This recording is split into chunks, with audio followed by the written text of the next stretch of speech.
Handang-handa na ang mga atleta kang Bicol na masabak sa palarong pambansa ngunya na taon. Ini ang pigbiklad kan pamayo kan DepEd Bicol Education Sports Services Division, sigun sa opisyal sa Marikina City, gigibuhon ang mga kawat Hulyo 28 hasta Agosto 6.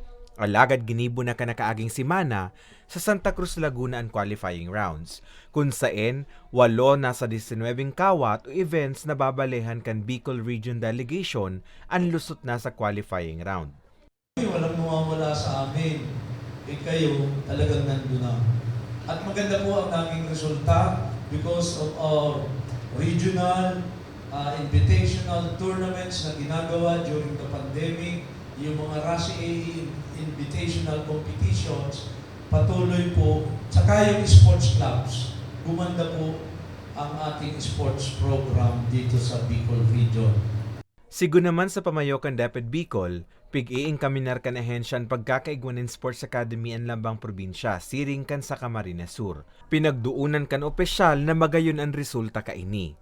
Hulitan natututukan ng GAD ang pagpayaman pa kan talento kan mga estudyante. Aminado sa nan opisyal na may diit pang kaulangan sa pagbukna kaini sa probinsya.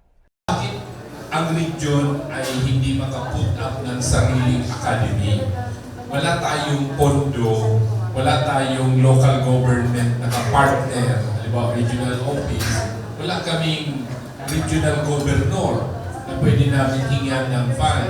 Unlike the Dugang pa kan opisyal, daiman syerto ngunya na taon kung liwat may implementar ang nalangkaw na insentibo sa makakapag-ulit ng gintong medalya sa Bicol.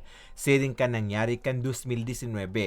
Alagad asigurasyon kay gigibuhon ang gabos, nga ni makapagtaon ng motibasyon para sa mga atletang marepresenta sa reyon. maging magaling para, because I know they will expect that there will be bigger incentives and we are trying our best na makabigay talaga.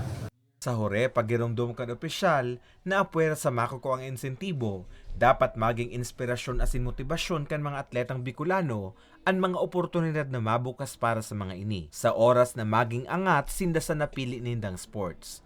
Para sa mga baretang tatak Bicol, Carmelo Balya.